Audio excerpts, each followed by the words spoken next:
If you are one of our regular listeners, then you have heard over the years about how Pampers Swaddlers were an integral part of my girls' lives and mine when they were in diapers. That's because I always depended on Swaddlers to make my life, well, easier.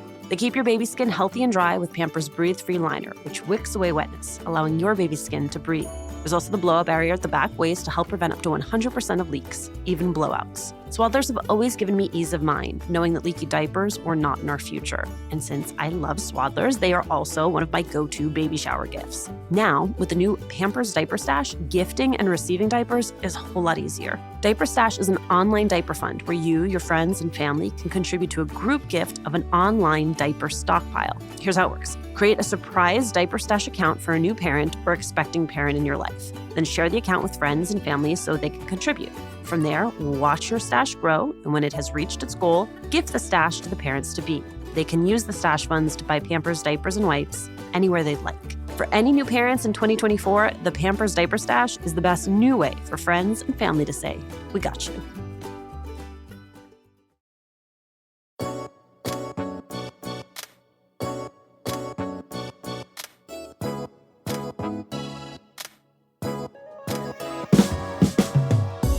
Raquel Dominguez has had the type of ascent from assistant to creative executive that is the stuff of Hollywood lore.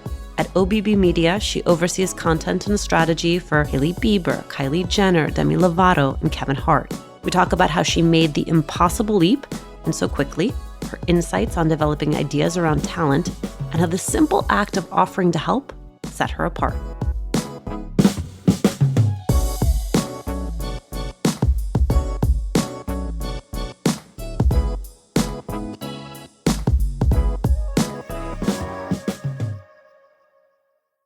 Raquel, thank you so much for being here. Thanks for having me. You know, I was reading your LinkedIn and laughing to myself about your BA from Notre Dame that is both in theater and political science. Like, I identify very much with a person who didn't want to be forced to choose. Yes. Well, that's funny that you checked my LinkedIn because I haven't updated that in forever, which is tip number 1, update that. But yeah, in college, I went in thinking I wanted to be a lawyer. So I went in poli-sci econ, double major, and I was like, let's do this. And you have to take an elective at Notre Dame, a fine arts elective. And I took intro to film and TV. And I was like, oh, like this is a class? Like this is a job that like people have, they work and they do this. Well, that's exciting. But as the years went on, it became just much more clear to me that I wanted to have a job where I could hopefully have a little bit of fun or be creative or have some balance of both. But I work with a lot of lawyers and like need those people. So also great job.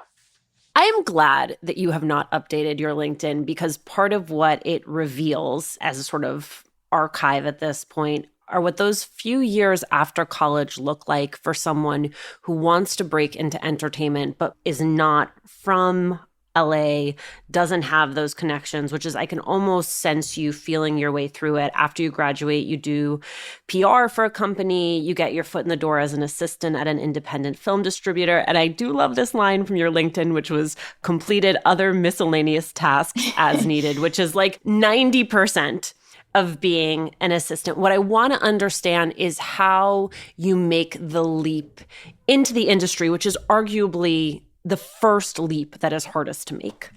Yeah. So I went to Notre Dame. At the end of my 4 years, I did not know what I was doing. I did not know where I wanted to live. And then spring break of senior year, our career center put on during spring break a trip to LA, and they had us meet with Disney and agencies and just people that took an hour out of their day to be kind and give us a talk of this is what we do here at NBC, et cetera. And that was the first time I had ever been on the West Coast, period. And I was like, oh, well, this is where I have to be if I really want to give this a shot. I definitely had a naivete. I think people were saying starting in entertainment or working in entertainment is really challenging. So it's not for the weak. It's not for the weak. You hear that a lot. And then I feel like I was just so young that I was like, okay, people can tell me that, but obviously it's not gonna be hard for me, which is Spoiler, not true. So I didn't have a job lined up at all when I graduated. I moved back in with my parents and started working. Like I was working 2 jobs. My dad was kind enough to be like, hey, our company's looking for like an intern. He works in oil refining. And I was like planning their company picnics and stuff. And I was also, after that, working as a food runner in a restaurant.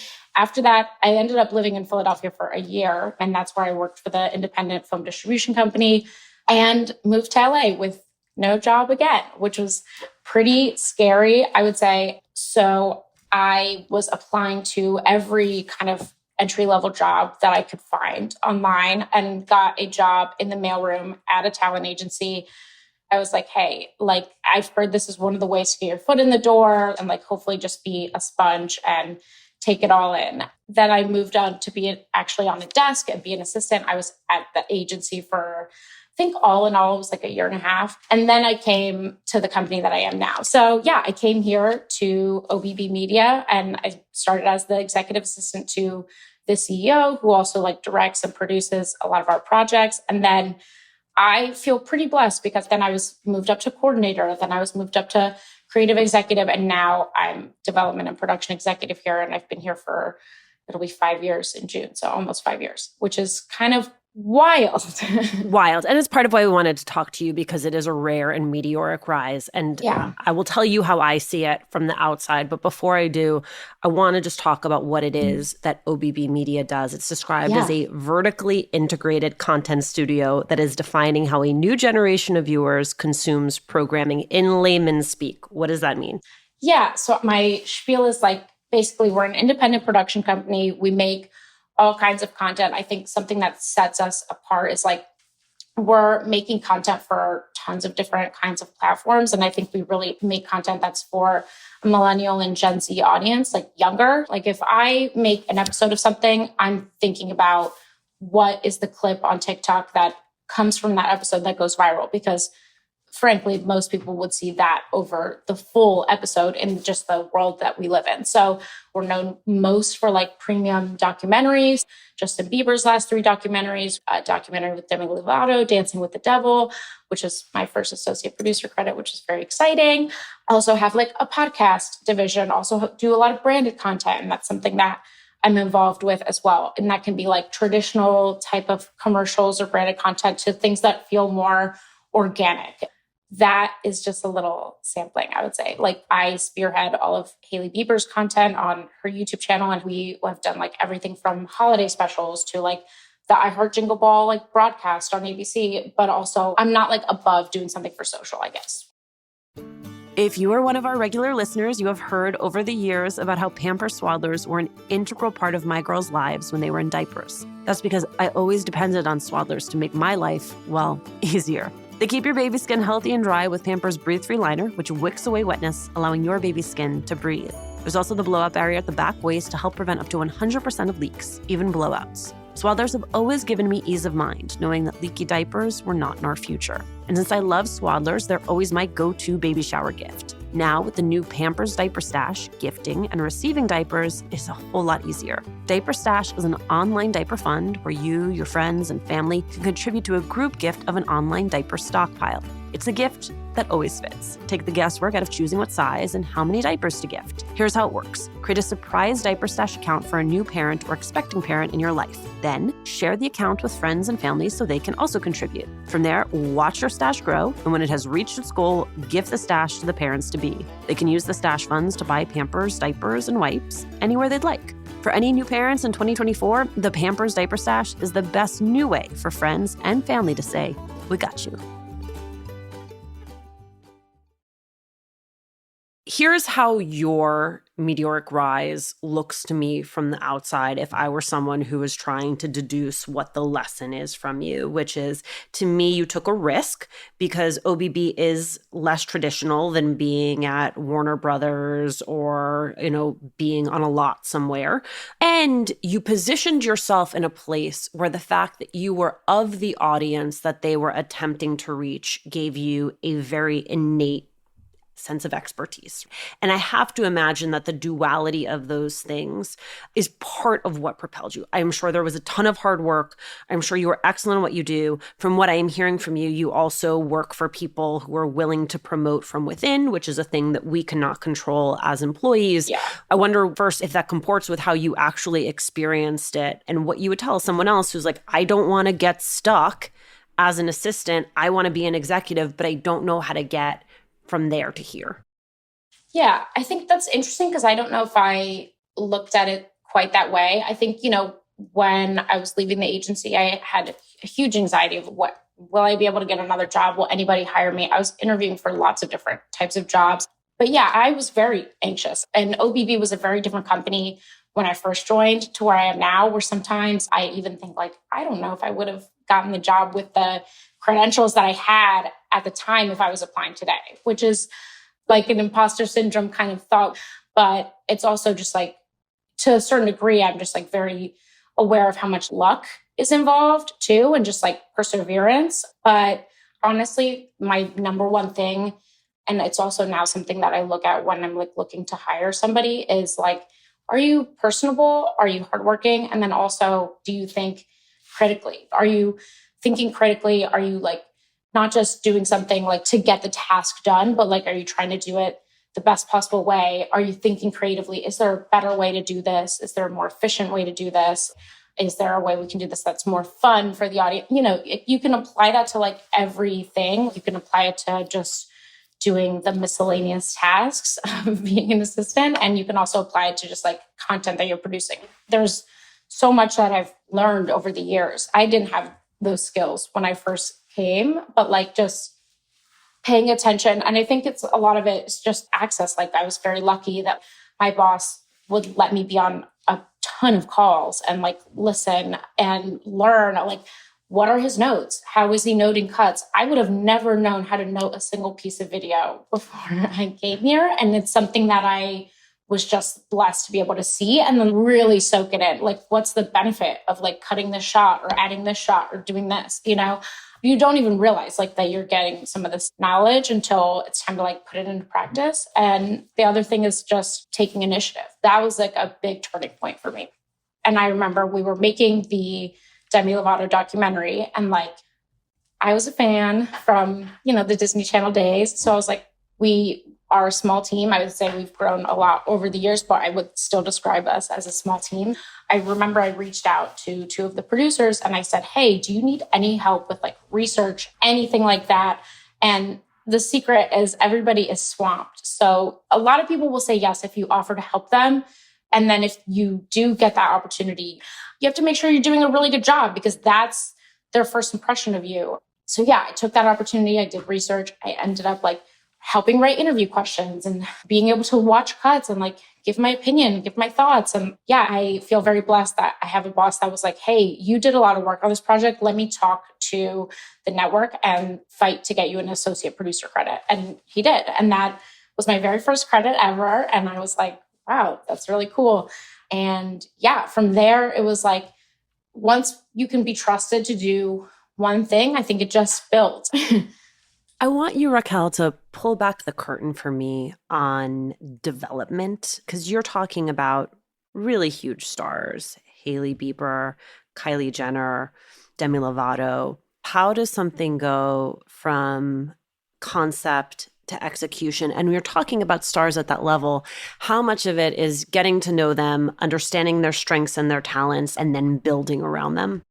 Yeah, I would say can come a variety of different ways. You can develop an idea from scratch, or you can develop an idea that's like, oh, I know that this, if it's based around a celebrity talent, like I know this person's interested in X hobby and I'm going to develop from there. And sometimes like people come in with a nugget of an idea. It also just depends. Like if it's a branded thing, like then usually that comes a lot more directive, I think, already from the jump. This is like what we want to promote. This is your budget. This is all kind of the parameters you have to work in. And then from there, it's being creative, whether they have a concept in mind or whether we're developing a concept from scratch. Like, how can we develop a fun, creative concept, something that people would be entertained to watch? And anytime specifically with like something branded, I always am thinking as an audience member of like, I don't want to be if I like hit in the head with talking points or something like that, like those bother me very much.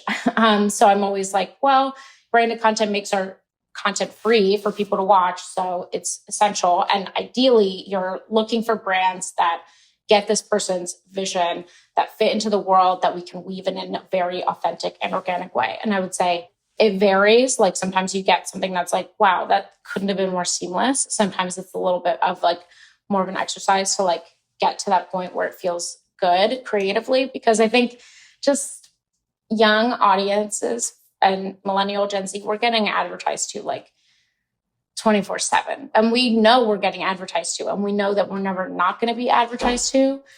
If that's going to happen, then at least like, can it be fun? That's always also something that I have in mind. I work at MSNBC. I've worked in the past at HuffPost Live, which was the streaming network that was on the Huffington Post. I worked at Fusion, which was the ABC Univision station. So like a lot of like Latin stars. And a thing I have found very hard to teach is like how to be chill around celebrities and newsmakers. I remember reading Barbara Walters' autobiography, and she talked about how the worst part of being famous is that nobody talks to you anymore about anything other than yourself. I wonder, as someone who spends a lot of time with the biggest stars of your own generation, how you just like act normal. Wow, that's a great question, because I feel like I have to remind myself of to act normal sometimes, but just in general in life. But at the end of the day, everybody is a human being. So I try to keep that honestly top of mind. And I usually, if a celebrity is on set or around, they are a client or a potential client. So like I'm being nice, I'm being personable, I'm being professional. Having confidence in what you're doing like makes it much easier. If I'm like, hey, I'm going to show you around the set and show you this is what we're going to be doing today. The focus is less on like, oh my God, I can't believe Ariana Grande is standing right next to me. It's more like she's a person, I'm a person. And like, yes, is the on-camera talent. And I'm not going to be like mean or crazy, but like, it's just important, I think, to keep yourself grounded and just be like a normal human being. Just, making them feel comfortable. Although there's definitely times that you get starstruck for sure. And, but go home later and I'm like, wow, fun day. Here's sort of the flip part of having a meteoric rise and having an executive title when you were very young, which is there are rooms you walk into where people are aware of your merits and your work ethic and your greatness, and there is nothing to prove. And I have to imagine that there are other rooms you walk into where people are like, she seems quite young. Like, she's got a Latino surname. Like there were just things I was not prepared for when I was imagining an executive would walk in, and how you, one, don't internalize that, and two, how then you show up in those rooms. I feel like a lot of my self-doubt comes from myself a lot of the time. So because of that, I focus less on like, what could other people be thinking of me? But it's all coming from internal more than like external, I guess. When I'm on a project, even if I feel like, wow, this feels daunting, this feels like a challenge that I'm not 100% confident in myself, or I've never done this aspect of things, you have to learn very quickly. This like whole industry is all based in collaboration, and nobody can do everything by themselves, period. I rely on so many people, from crew to post-production to like just people here at the office. Like there's so many aspects to just make one project, even if it feels like the smallest, most inconsequential shoot ever. So I think the biggest thing for me is like, I've never been a person that's afraid to ask questions or afraid to like ask for help. And I think when it comes to also creative choices, there's an infinite number of directions you can take things, that also just asking other people's opinions and like getting other perspectives, I think is just like a key part of working successfully in this industry. Do you have like first of all, I wonder if you're a person who is like likes to be in community with other Latinas, and if you have like found that in Hollywood, because there is a burgeoning group of like young producers, young writers that share some of that life experience. Yeah. My mom is from Spain, my dad from the States, but Cuban and Spanish. And like, I am fluent in Spanish, have always been, but I've always lived places and gone to school places where there wasn't a lot of Latin people around. I look at every job I've ever had. I'm probably one of, if not the only one. And I feel like the restaurant's the only place that I'm like, yeah, the chef was Mexican. Like, you know, but yeah, I think I try not to be too mindful of like, I'm the only one here, and try to really focus on the work. But I would also say it like certainly comes in handy and gives me a different perspective than other people. And I also choose to look at that as like a strength, because it is a strength, you know, and there have been times that, you know, we do this show for Spotify called The Billions Club, where every time an artist gets a song that passes 1 billion streams, they're inducted into this like playlist, they get an award. And we did one episode with Bad Bunny, who has like 12 songs in the Billions Club. And that was a very exciting day for me because I am a big fan, and like he wanted to do the whole interview in Spanish. And most of the crew, including the director, my boss, like don't speak Spanish. So I was like, great, I am here translating. So that was very cool. That was the first time on set ever that I've like been able to use that side of me. I look at that time and then like, oh, how do I do more of that? You know, I'm tapping into that side of myself and tapping into my culture. I'm almost directing and but not quite. Like I'm still producing, but continuing to grow is a huge thing that I'm always thinking about. Raquel, what did I miss? I don't know. I think my biggest piece of advice for everybody is like just to keep going, because you'll always kind of feel a little bit like an imposter. Even when you accomplish something, you're like, I just did this cool thing, but like, can I do it again? That self-doubt like never truly goes away, probably. It's always there. You just have to like reframe it constantly and keep persevering and keep going, because the more you do things, the more confidence you'll get. Even if it's like a quiet confidence, even if there's new doubts that come in, then you're like, I've done hard things before and I can do hard things again. Raquel, thank you so much for doing this. I cannot wait to watch your Hollywood takeover.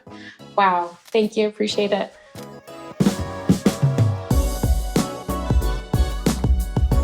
Thanks for listening. Latina to Latina is executive produced and owned by Juleka Lantigua and me, Alicia Menendez. Virginia Laura is our producer. Kojin Tashiro is our lead producer. Trent Lightburn mixed this episode. We love hearing from you. Email us at hola@latinatolatina.com. Slide into our DMs on Instagram or on Threads and TikTok @Latina to Latina. Check out our merchandise at latinatolatina.com/shop. And remember to subscribe or follow us on Radio Public, Apple Podcasts, Google Podcasts, Good Pods, wherever you're listening right now. Every time you share this podcast, every time you leave a review, you help us to grow as a community.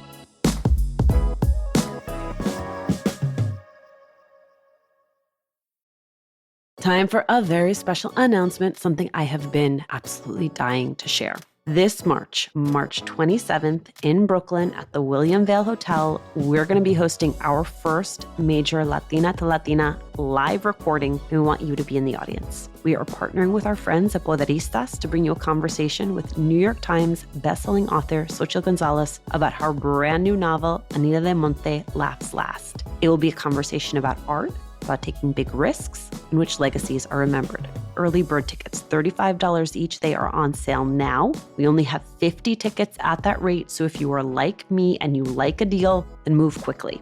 After that round closes, tickets are going to be $50. If you have ever wanted to support this podcast, but you didn't know how, this is your chance. Our portion of the ticket goes right back into producing this podcast week in and week out. For more details, to buy tickets, you can go to our Instagram page @Latina to Latina. Again, that is March 27th in Brooklyn at the William Vale Hotel with our friends at Poderistas. You can go to our Instagram page to buy your tickets today. Bring your friends, bring your sisters. We cannot wait to see you.